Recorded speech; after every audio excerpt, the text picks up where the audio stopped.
For many of you, you'll recognize it. You can join me. For others, it may be new, and you'll learn an important song that we sing every Adar. Misha, Misha, Misha, Misha, Misha, Misha, Misha, Misha, Misha, Nichnas Adar. Misha, Misha, Misha, Misha, Misha, Misha, Misha, Misha, Misha, Nichnas Adar. Misha, Nichnas Adar, Marvim Besimcha. Misha Nichnas Adar, Marvim Besimcha. Oy, Misha, Misha, Misha, Misha, Misha, Misha, Misha, Misha, Misha Nichnas Adar. Misha, Misha, Misha, Misha, Misha, Misha, Misha, Misha, Misha Nichnas Adar. Misha Nichnas Adar, Marvim Besimcha. Misha Nichnas Adar, Marvim Besimcha. Wish everyone a very simchadik, a very joyful Adar. And Purim's a little different this year. So actually that's a good segue into our poll. Let's see our poll this morning, which is right on topic of Purim. Purim coming up, can't believe it's next week. Here comes your poll options. First, on Purim this year, I most look forward to wearing a costume, making shalach manot to drop off to others. Those are gifts for the poor, food, not for the poor. That's matanot and avyonim. Shalach manot is gifts of food to friends, to neighbors. Reading the Megillah in person or virtually. Option 4, I'm not looking forward to Purim because I never do. Option 5, I'm not looking forward to Purim because the pandemic has killed it for me. Okay, those are your 5 options. As always, maybe you want to select more than one, but choose the one that works for you best this year. Give you a few seconds here before we see some results. Okay, let's see the results. Wow, wearing a costume, nobody. Making shalach manot, 50%. Megillah, 38%. People who hate Purim. We have no Purim haters here. Okay, we can go on. If we had some Purim haters, we'd have to stop the class. And that's because Stan's not here. Yes, that makes sense. Stan would not be a Purim guy. Stan is a Pesach guy. Stan is a Pesach guy, a Shavuot guy. Right? Yeah, I understand. I understand why somebody wouldn't love Purim. Or the pandemic has killed it. I understand that too, because Purim is about community. And without community, it makes everything so much harder. God willing, next Purim will be in Jerusalem, or at least not in a pandemic. In any case, Shalach Manot was also my bet, my vote. And we don't have to contrast ourselves to American culture, but I do love this little ding on Halloween. I'm not an anti-Halloween guy, but a little ding on Halloween. Halloween, you ask people for food, right? And here it's the opposite of Halloween. We go out and we deliver food rather than go to people's doors and ask. Nothing wrong with asking for food, but something really nice to shalach manot of arriving and offering these types of things. As you know, the tradition is to give 2 foods. That is to say, food of 2 different species. I don't know if that's the right word, but we say that min in Hebrew, min. So like 1 grain and 1 fruit, or 1 shahakol. It's based on the bracha. So 1 shahakol, which would be like a jelly bean, and 1 mizona would be like a cookie. So that's the idea, is to have 2 different species in there. And if you're part of those synagogues that put a whole basket together for the community, that's a real big undertaking. Thank those people who run that committee. Cheryl, I wouldn't be surprised if you've run the Shalach Manot committee. That's something Cheryl would do.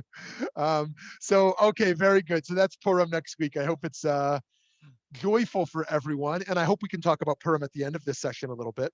We can talk about it next week too, since next week is the Purim week. But there's really a lot to discuss about Purim. Okay, but this is a very interesting one.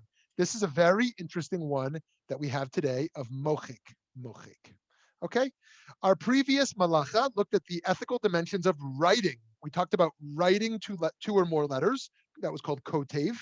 The malacha this week we want to focus on is Mochaik, about the erasure of 2 letters, to write more. But here's the crucial point. Once again, melachot are about constructive acts.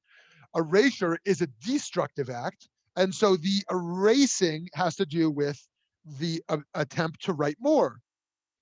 And thus the Talmud indicates that this malacha applies to erasing only one letter if there was space with erasing that one for two letters to be drawn in its place, because the idea, once again, is to be drawn. Just like digging a hole is about planting, it's not about the digging itself. So too, the erasing is about writing.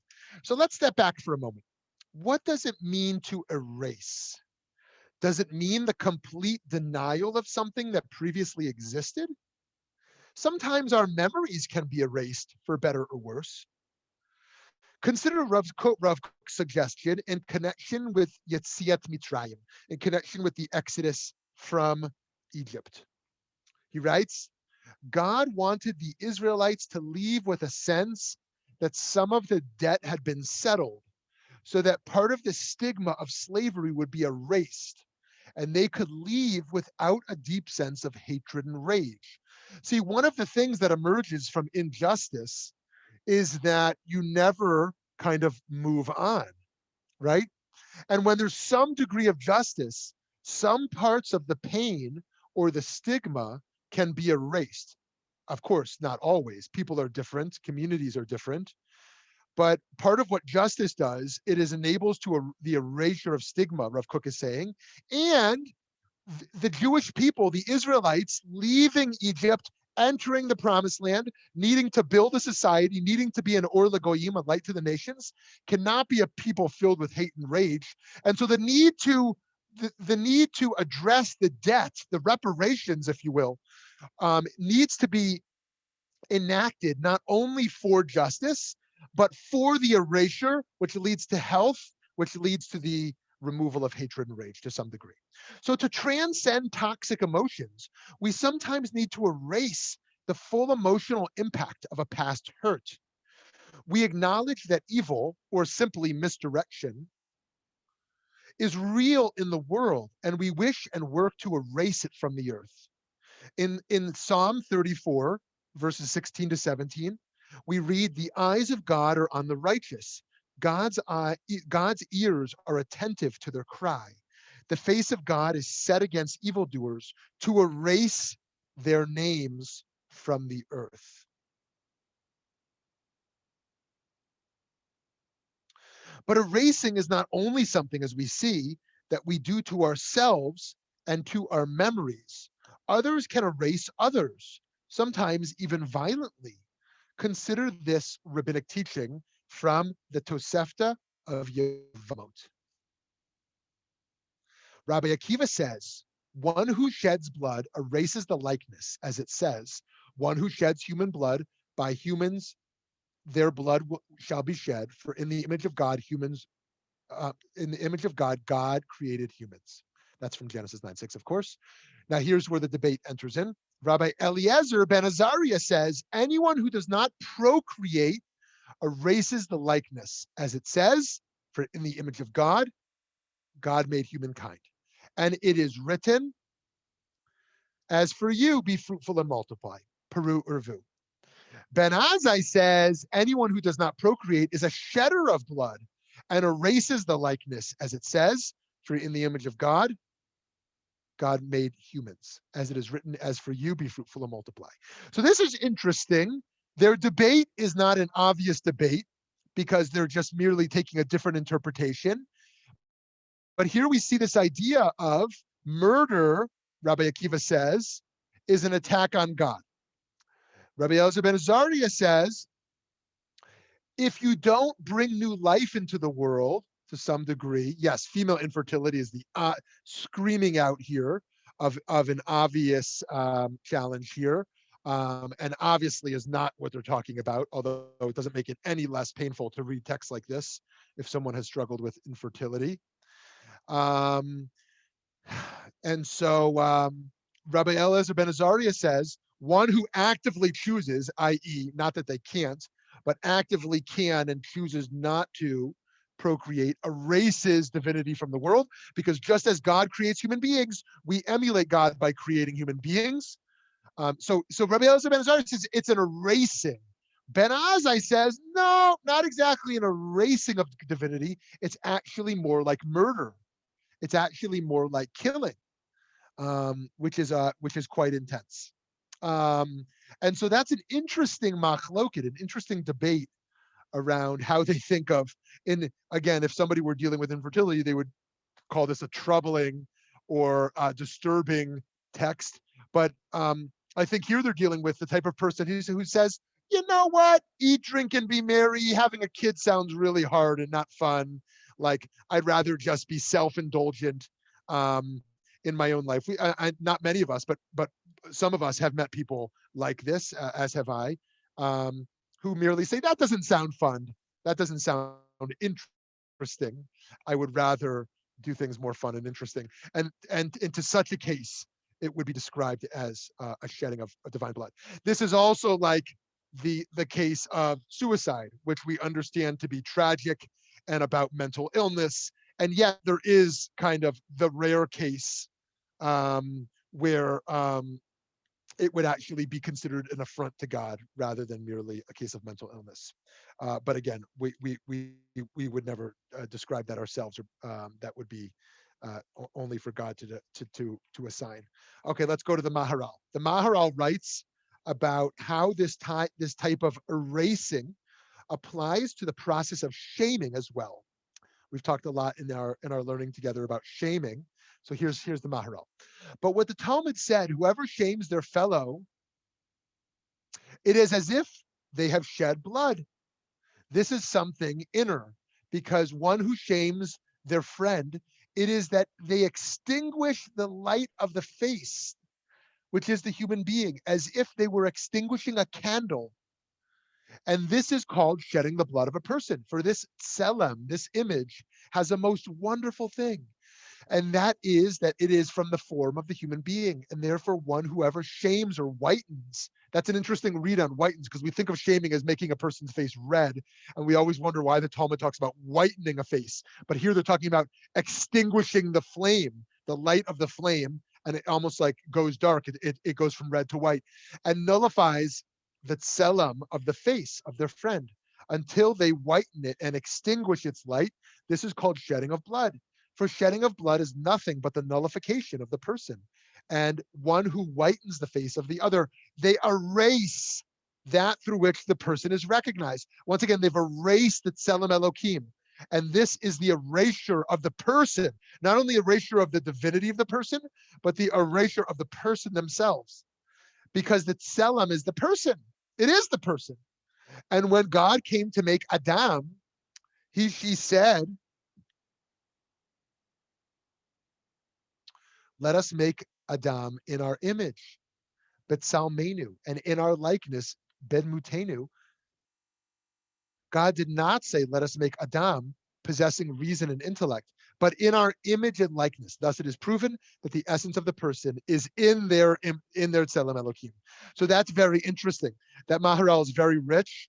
And part of it is that what makes us human, what is constitutive, this is, I believe, there's so many good arguments about what distinguishes humans from angels and what distinguishes humans from animals. But I think that the most compelling case is that we are created b'tselem Elohim, that we are created in the image of God. Then, of course, we're left with the question, well, what is that image? And so the Maharal says, when you shame someone, you erase their tselem Elohim, you erase their humanity, not only their divinity. So through shame, one can feel marginalized, which is a social form of erasure. And so indeed, the image of God ethically takes precedence over the name of God. One of the 613 mitzvot is the prohibition not to erase holy writings or written names of God, right? This is found in Mitzvah 437 in the Sefer HaChinuch.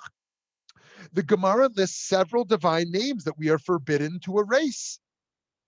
It then lists several other names, such as Hanun and Rachum, which, although they are often used in reference to God, do not contain any particular holiness, and they may be erased. So once again, really important, don't erase the name of God. However, even given this importance of the unerasable names of divinity, the Rambam writes, this is found in the Mishnah Torah, Hilchot Megillat, Esther, v'Chanukah, so relevant to our time of year.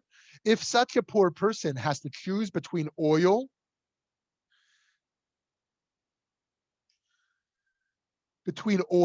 or for both a house lamp on Shabbat and a Hanukkah lamp, or oil for a house lamp on Shabbat and wine for the sanctification, for Kiddush, the house lamp should have priority for the sake of peace in the household, seeing that even a divine name might be erased to make peace before husband and wife. Great indeed is peace, in as much as the purpose for which the whole of the Torah was given, to bring peace upon the world. As it is said, its ways are ways of pleasantness, and its paths are peace. As we sing, putting the Torah away. And so we see here in the Rambam and many other sources that we can erase the divine name in order to bring peace. Now, one of our troubling texts from the Torah, which also fits into this positive interpretation, would be the Sota. Of course, the Sota case is very complex and troubling. But what is really happening there, according to the rabbis, is we want this woman who is accused of being an adulteress to be reunited with her husband, and the only way to do that is to erase the name of God, and thus once again shows peace in the home outweighs the sanctification of the divine name. Okay, we feel guilt when we go through a spiritual evolution, as if we are erasing a part of our past projection of God. Think about this. We can feel like we have betrayed God in some way when we spiritually evolve.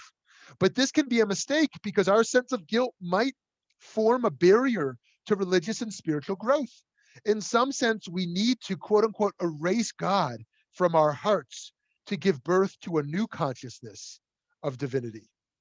What would it mean for Torah to be erased? In the Jewish tradition, we don't erase ideas we disagree with. Rather, we debate them, we record them, excuse me, we learn them, and sometimes even denounce them. Torah can only be erased in death. This is to express the Talmudic view that one is no longer obligated in mitzvot at death. Okay, here comes a cool theological passage.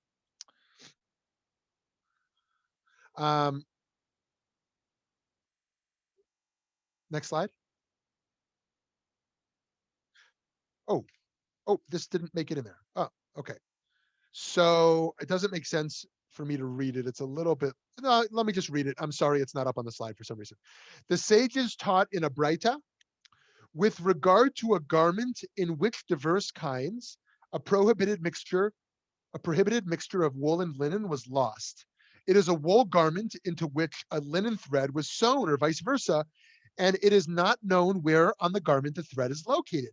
One may not sell this garment to a Gentile, and one may not even fashion it into a saddlecloth for a donkey, because this is called shotness. This is prohibited lest one remove a piece of the garment and sew it into one's own clothing. But one may fashion it into a shroud for a corpse. Oh, this is very interesting. What do you mean? If I can't benefit in any way from the shotness, the wool and linen tied together, why can I make this a shroud for a corpse? As there is no concern that one might remove it from the dead. Rav Yosef said, that is to say that the mitzvot will be nullified in the future. Oh, this is very radical. Rav Yosef says the mitzvot will be nullified in the future. If this were not the case, then when the dead are resurrected, they will be deriving benefit from the garment of diverse kinds in which they were buried. Abaye said to Rav Yosef, and some say that Rav Dimi said to Rav Yosef, but didn't Rabbi Mani say that Rav Yanai said? I love how they quote each other.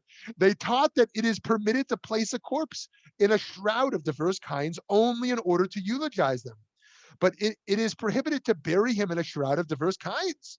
Rav Yosef said to him, wasn't it stated with regard to that matter that Rabbi Yochanan says it is even permitted to bury him in a shroud of diverse kinds? And Rabbi Yochanan conforms to his standard line of reasoning in this regard. As Rabbi Yochanan said, what is the meaning of that which is written? Set apart, chofshi, among the dead, like the slain that lie in the grave, whom you remember no more. Once a person dies, he becomes chofshi, free from the mitzvot. Okay, so this is very interesting because what they're ultimately saying in their eschatological vision here is that in the end of days, the mitzvot will be nullified. They will be erased. They will be erased for Techiyat HaMeitim, for the resurrection of the dead.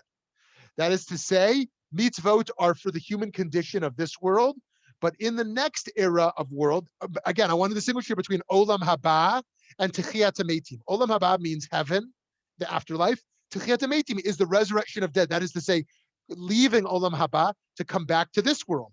Those are two very different concepts. Now, okay, so it is as if the mitzvot have been erased for someone as they are elevated to the heavens. But this position goes even further, suggesting that the mitzvot are not eternal. Maimonides later rejects this view, suggesting that in the Messianic era, not only will mitzvot not be erased, but even more mitzvot will be restored, which could not be observed in exile. He goes even further to suggest that belief in the eternity of the Torah and mitzvot is one of his 13 essential tenets of faith. For the Rambam, mitzvot cannot be erased. Again, for the Talmud, which he's arguing against here, they can be erased. They will be erased and nullified. Okay, now what's the most obvious Pirkei Avot that have to do with erasing? I love this text. I love this text. Ready? But indeed, erasing can be a sign of maturity. Here's what we learn in Pirkei Avot. Elisha ben Avuya, what do we call him? Anyone who's read As a Driven Leaf or who knows about Elisha ben Avuya, what do we call him? Acher. Acher. He said, one who studies Torah as a child, to what can they be likened? To ink written on fresh paper. And one who studies Torah as an old person, to what can they be likened? To ink written on smudged paper. Oh, what does that mean, smudged paper? Smudged paper could be understood as paper that has been corrected through erasing. One may write with a high degree of intellectual confidence, represented in the sharp, clear mark of a fine pen. But one with more uncertainty, perhaps humility, writes with a pencil so they can correct, change, and erase. A smudged paper is not merely the ragged page of the aged, but rather the sign of a humble, introspective life. For another example here, I'm gonna, after I share this, AJ is gonna share a remark because I learned this idea from him. For another example, let's look at the work Erased de Kooning drawing, created, quote unquote, by the artist Robert Rauschenberg in 1953. Rauschenberg was part of a collective of artists who formed the New York avant-garde scene in the mid-20th century. Along with his contemporaries, such as Jasper Johns, Rauschenberg tried to expand what art meant via deconstruction. The starkest example of that is the work Erased, de Kooning drawing. The title is literal. Rauschenberg, an admirer of William de Kooning, an abstract expressionist, took a painting that de Kooning had worked on and using an eraser, stripped the art back to its bare canvas. In the final piece, Rauschenberg set out to discover whether an artwork could be produced entirely through erasure, an act focused on the removal of marks rather than their accumulation. AJ, you wanna share a word or two before I go on here about this art? Yeah. Can you hear me okay? Great. Yeah. What I loved learning about this work back in my graduate school days, because I took a class on the New York avant-garde scene, and I love Robert Rauschenberg. I really learned a lot about him during that time. But this piece always stood out to me because its transgressive and transformative nature comes from the fact that what Robert Rauschenberg set out to do was to create something by literally erasing it. And he tells the story about how he went to Willem de Kooning's house and said, listen, what I have to do for this art piece that I'm thinking of is take something that you've created and erase it. Because what Rauschenberg had tried to do is, well, I'll just create my own etching or my own painting and erase it. But he found that that was not sufficient enough to actually make a statement about the very nature of art itself. So he says that he drank a bottle of Jack Daniels, walked over to Willem de Kooning's house and said, listen, I need to take one of your paintings and completely erase it. And for his part, de Kooning was very reluctant. And it's funny because Robert Rauschenberg would say, well, if de Kooning refused to give me the art, then that is the piece itself. But then de Kooning finally kind of figured out, oh, this actually is an important statement about the very nature of art. So he gave Rauschenberg the piece that he was working on most recently, something that it's so interesting because we'll never actually see what it was, because what Rauschenberg did is he took an eraser and over a period of weeks completely erased whatever de Kooning was working on. And then along with Jasper Johns set that canvas in this frame, which you actually now see. Even says on the bottom, erased de Kooning drawing. They actually created that together. And this painting, or lack of painting, however you want to call it, it's at the San Francisco Museum of Modern Art. And to me, it's always been an extremely powerful work because it shows exactly what art is. It's an extremely destructive, simple piece, but in that simplicity is a really profound statement of the nature of artwork, the human mind, and creativity itself. So that's what I really love about that piece. Awesome. Thank you for that. Thank you for that. So just to conclude here, indeed, when we engage in teshuvah, we are attempting to erase our mistakes of the past. But we also realize that we are an ever-evolving spiritual canvas. While they can never be erased from history, the smudges will always remain. Repair is possible, and the beauty of what is underneath becomes real. On Shabbat, we reflect on how we erase and correct in the world. In some ways, might we be erasing others, canceling others, if you will?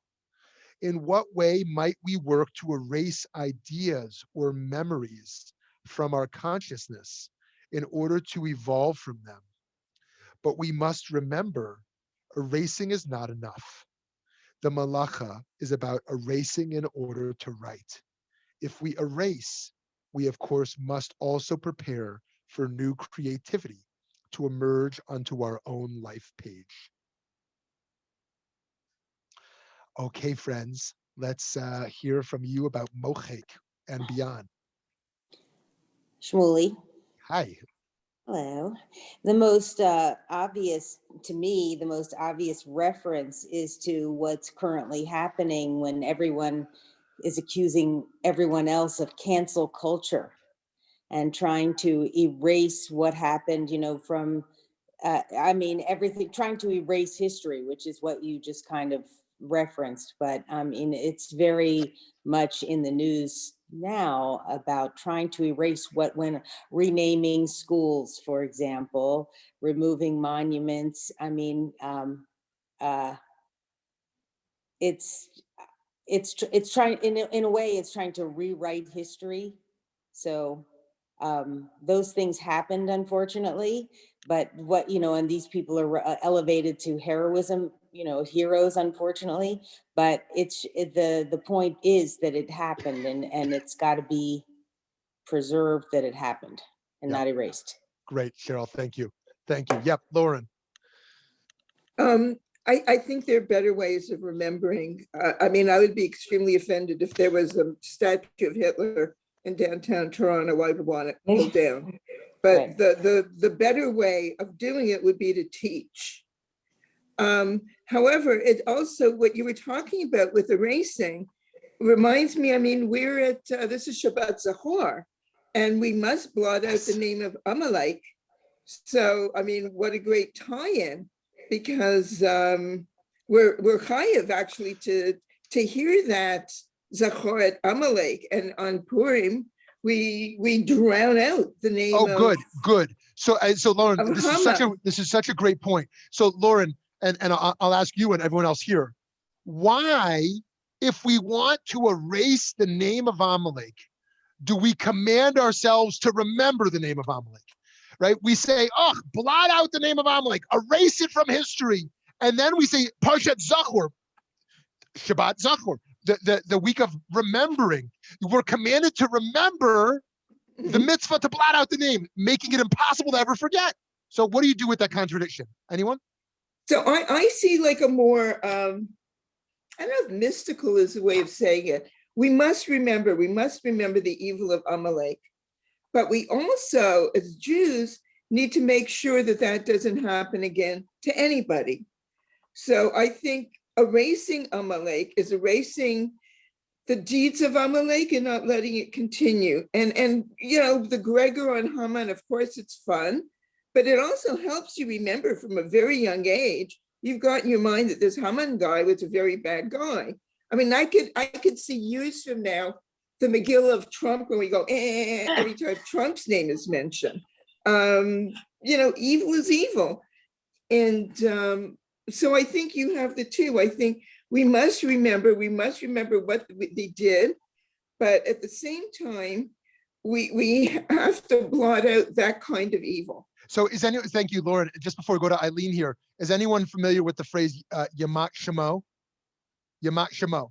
So in the more tradition, in the traditional Jewish worlds, when you say the name of someone evil, after you say Yamat Shemo, you say Hitler Yamat Shemo, right? It's like you can't just say his name. Yamat Shemo means may his name be erased. So it's interesting. Mochaik, erasure. You say Yamat Shemo, may his name be erased.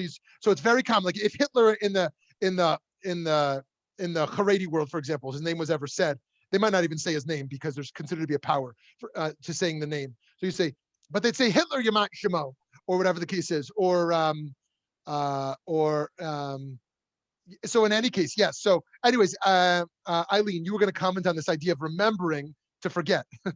Exactly. You can't forget something if you don't know it, because it's not in your memory base. You have to understand or know, and then you have to make a conscious decision. And I would say it's a moral decision to erase the name of. Yeah, okay, great.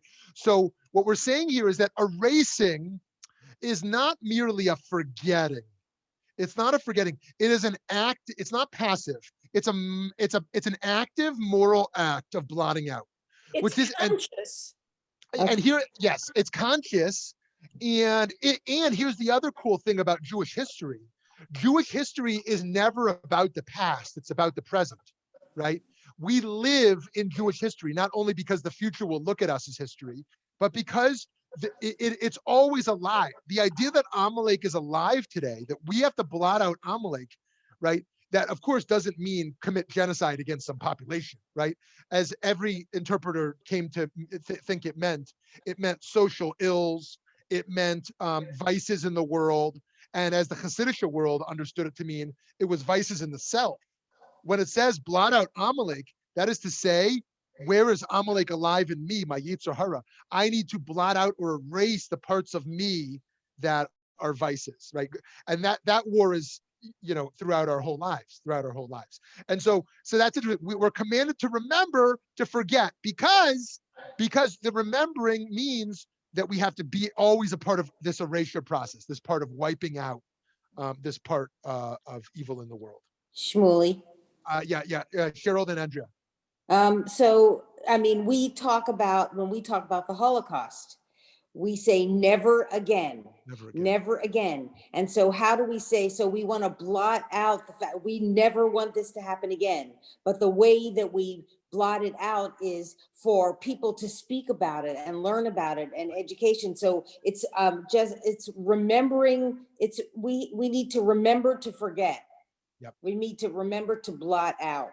Yep. And that's what I'm saying. I hope nobody misunderstood me about cancel culture, but I mean, it's like the whole thing with tearing down things, you know, that's what museums are for. You know, we might not want to have them. And yeah, I wouldn't want a statue of Hitler or Robert E. Lee in my hometown, but I would also, you know, that's what museums are for. Museums, you know, even though you're saying Jewish history is about the present, we have to have the past in order to remember to forget what happened to us. Yep. And that's what museums are for. So thank you, Cheryl. Okay, great. Andrea. Interesting discussion. So What came up with me is wondering about the difference between transformation and erasure. And, even in the act of teshuva and forgiveness, sometimes we take on that responsibility to forgive, let go, but it keeps on coming up. It's kind of an ongoing, constant process. Right. And another thing that I've always been interested in, palimpsests. So back in the day when people were writing on parchment, you couldn't really erase it. You scraped it, but the original image was always there. Like when the Christian in the monasteries, those parchments were often Jewish texts that they had scraped, but the original imprint is always there in layers. And this is, an idea that we could apply in many, many different places. So I'm wondering when Rabbi Yosef said erased, nullified, is that equated with erased? And when Rambam is responding that mitzvot can't be erased, isn't the idea that once it's there somehow and embedded, even though we may be attempting a transformation or a change to take that away, it's somehow layered in. And I think even in ourselves, even in pain and trauma, we're involved in a transformation of that. But somehow it affected us so deeply that can it be truly erased? Are we talking, is transformation the same as erasure? This is a big.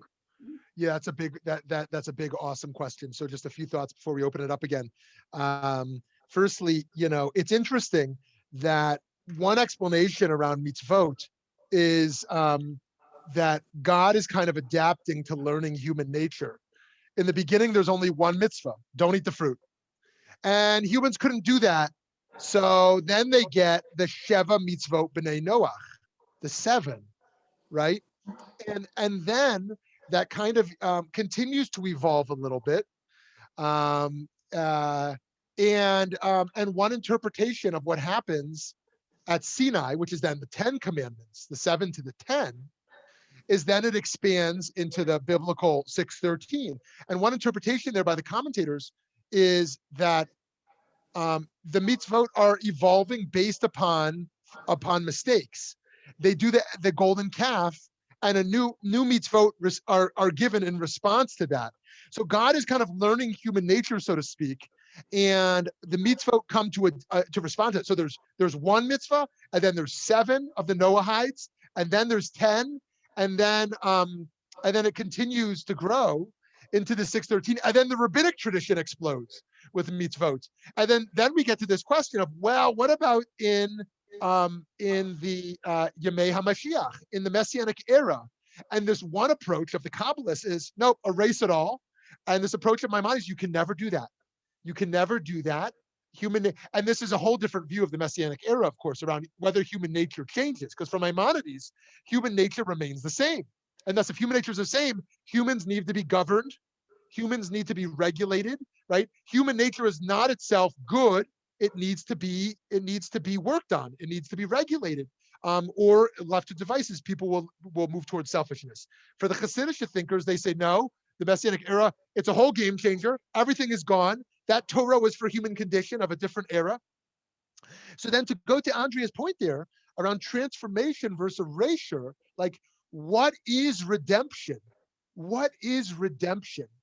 And this is an important psychological point in addition to a theological point, because the theological question is, well, if I believe in an era of redemption, is that just, as Rambam thinks, the Jews have sovereignty in Israel and there's basically peace in the world, but human nature is all still the same? Or is this the mystical view that the entirety of kind of human existence of the world has been transformed?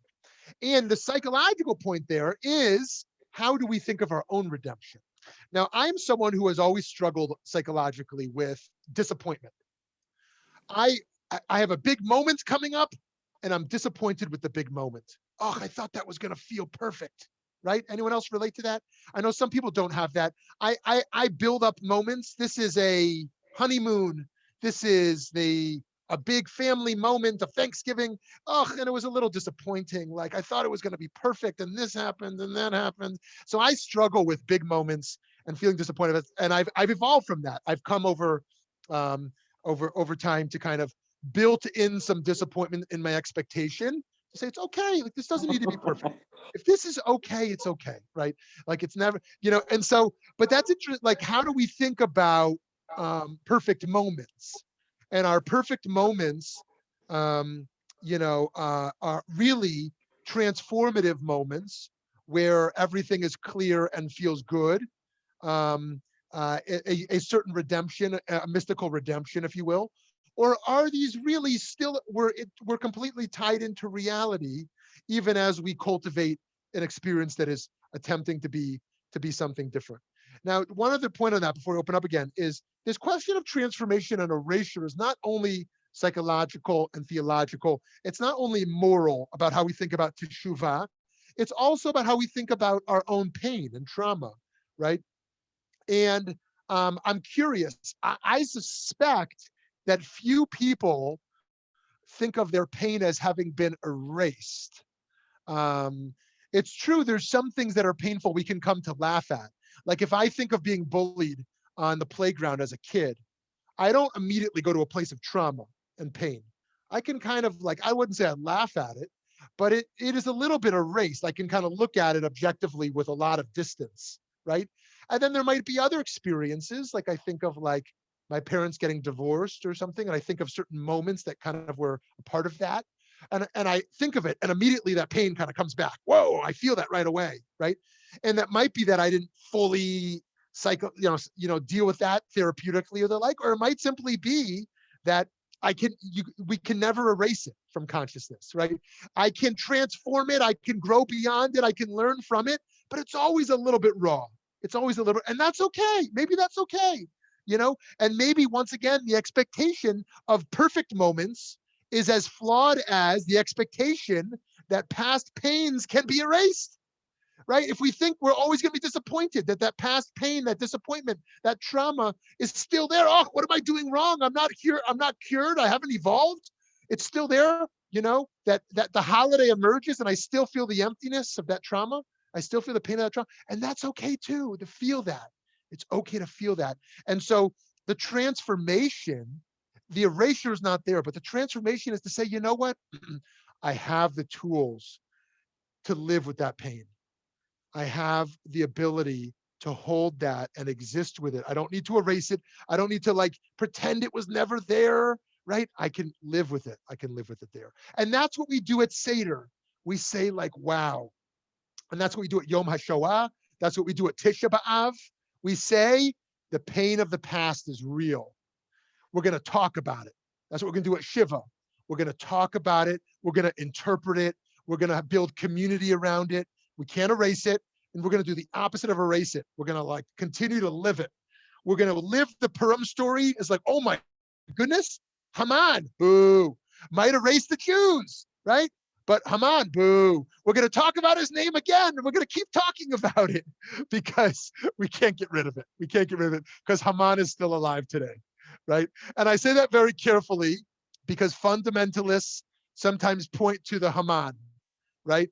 They point to who Haman is today, and that's I want to be careful there, right? I want to be careful of saying person X or Y is Haman, because some people might like saying Trump is Haman. Okay, that might feel good to some people. Say Trump is Haman. Other people they say Abbas or they Hamas. Hamas is Haman. Some people might like the first and not the second. They'll like the second and not the first. So the idea of saying to someone today is literally Amalek or is literally Haman.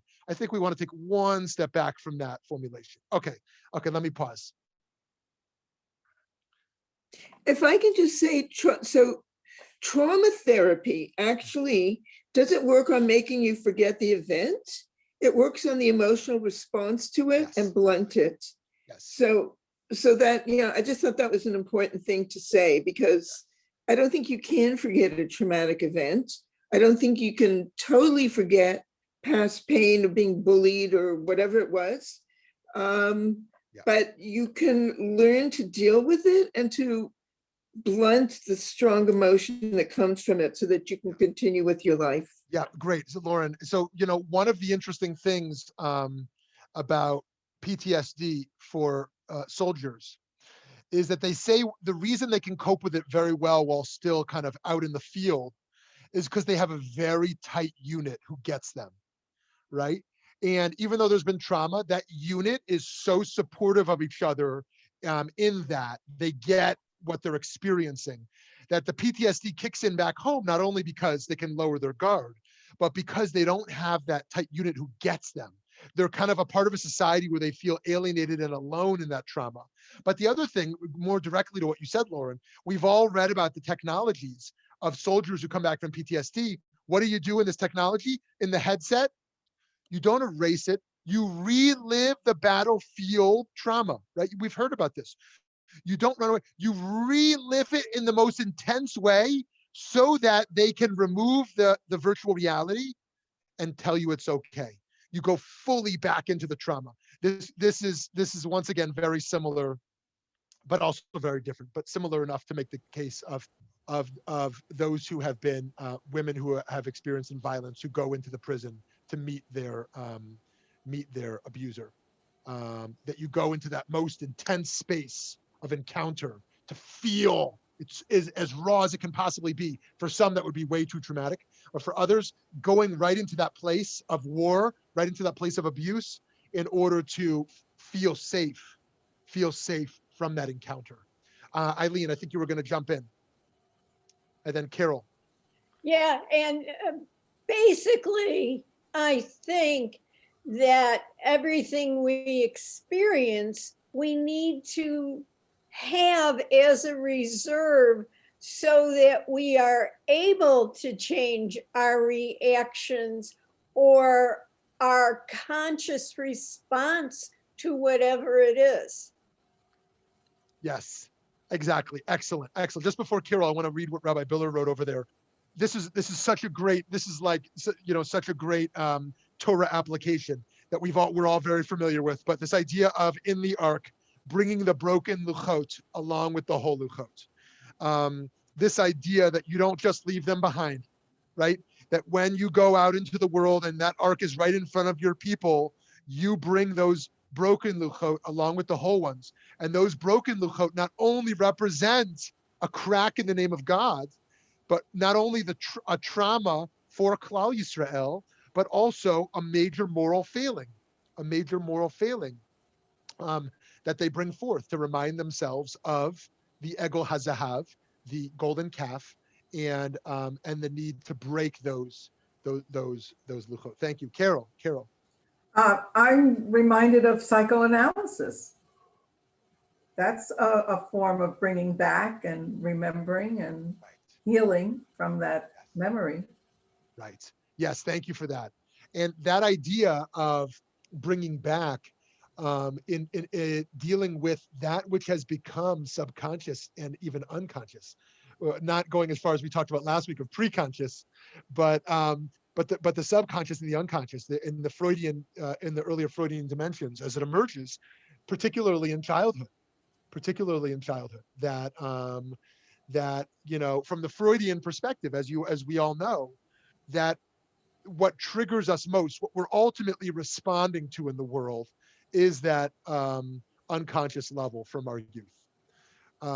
Now, people can agree or disagree with that, but I think we can all agree it is at least partially true, that the work of realizing what happened to us in ways we have forgotten, and actually the opposite of erasing, almost unerasing. That's kind of an interesting word, right? Unerasing, right? What was erased from our consciousness, we're almost unerasing. I'm trying to think, maybe you have a better analogy or a better word for that, right? To kind of bring back to light that which was immersed.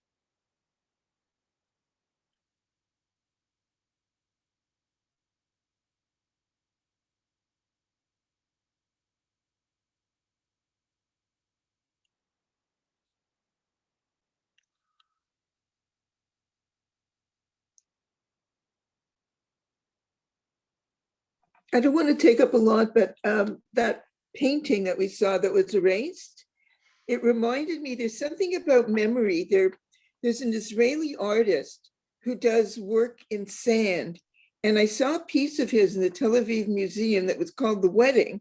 And what he did was he had staged actors, the tables, the chuppah, everything on the sand. And the piece was the imprints that were left. It was really interesting. So it was like the memory of a wedding that had taken place with the memory into the sand. It was really, really interesting. I had never seen a work like that. And I forget his name, unfortunately, but he's known for that kind of work of memory. Thank you. Thank you, Lauren. Very interesting.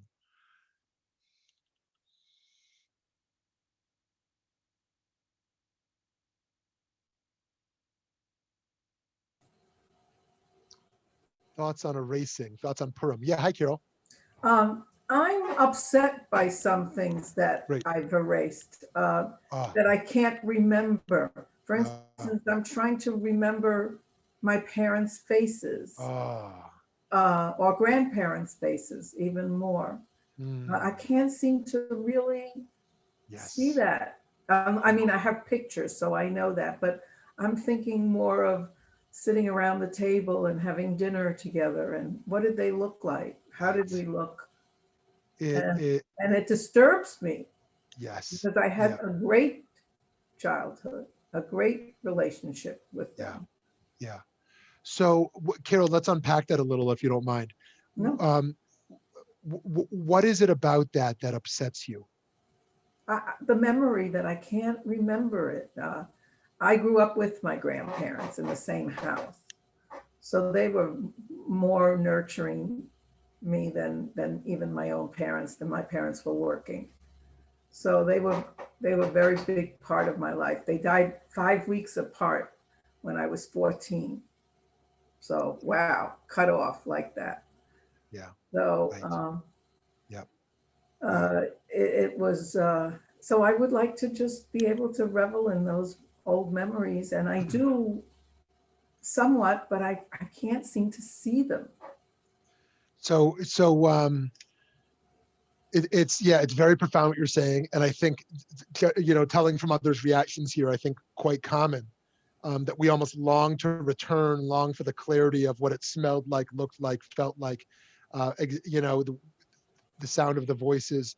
I was recently with someone who we showed a documentary of his father, and he like jumped when he heard his father's voice in the film, because he's like, wow, I hadn't heard that in 2 years. And it was both because there was a trauma associated with this father, but also a love for this father at the same time.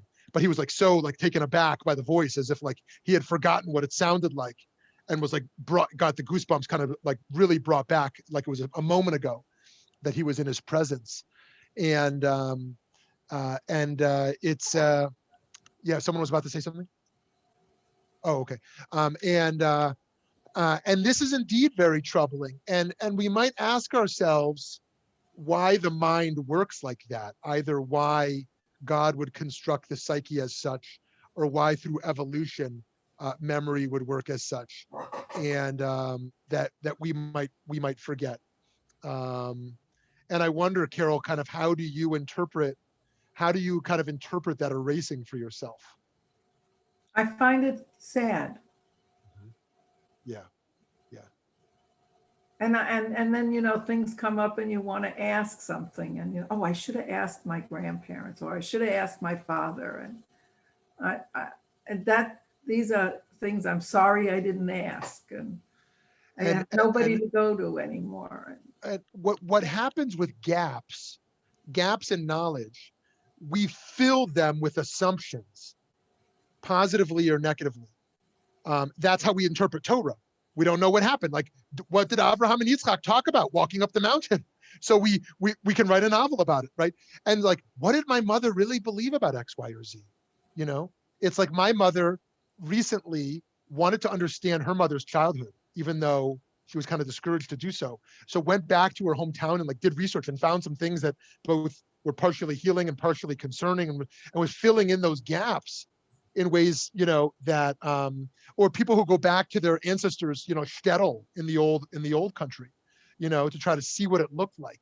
It's like there's these gaps in what happened, And then we fill in those gaps with things we don't know. And in some ways, the emptiness is unbearable. Like, what did they look like? What did they sound? What did they think about this? And so we feel the need to kind of put something in there, right? Lauren, were you about to say something? Oh, okay. No, it just brought me to tears. Yeah. So Yeah, Andrea. Yeah. something that's coming up for me is, so in the, I know in the Talmud when it talks about this, this one, that there's more of a stricture on erasing than writing.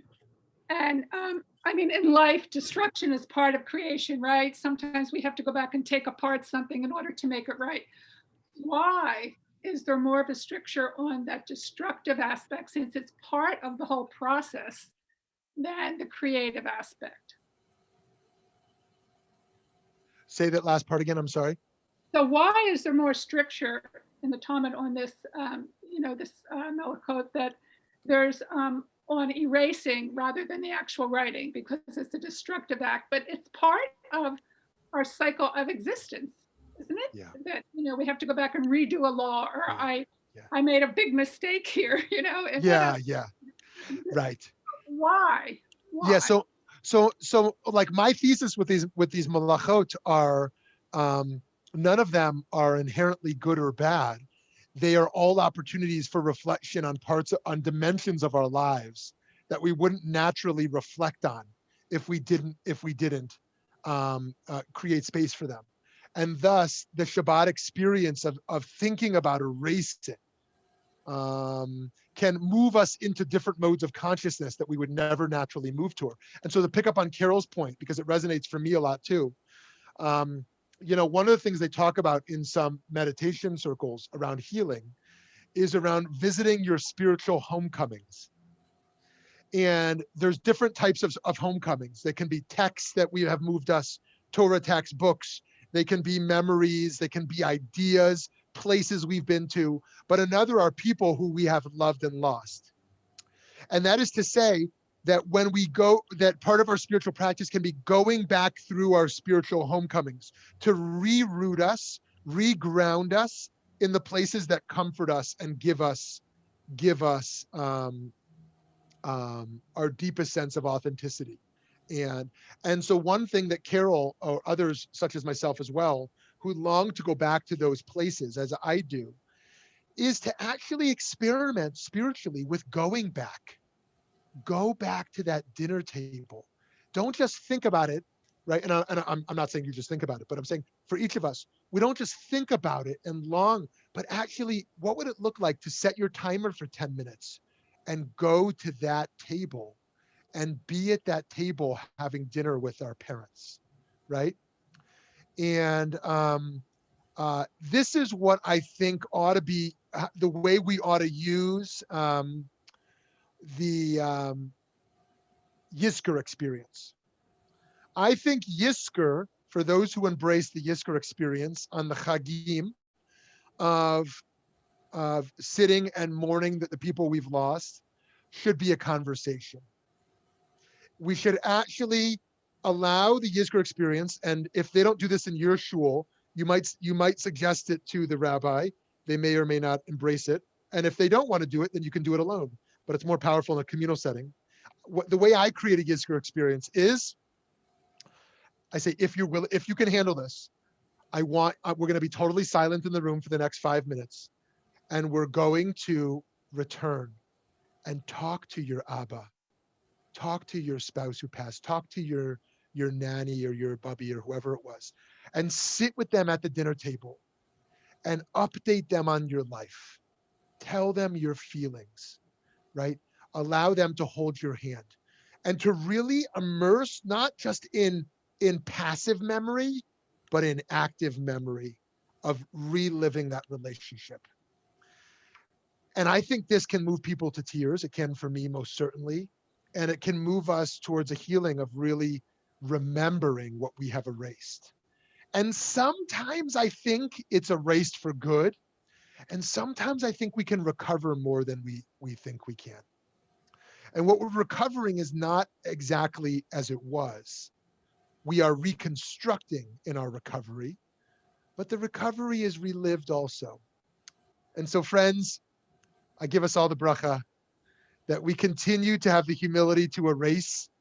We continue to be cautious with erasing, and we continue to unerase that which has been erased as we move forward in the messiness of life, of writing our stories and constantly rewriting and scribbling and erasing and rewriting, to know that it's all imperfect and complicated, but that's the beauty of this life journey, beyond being on this together. Let's remember to forget and forget to remember. Have a great day.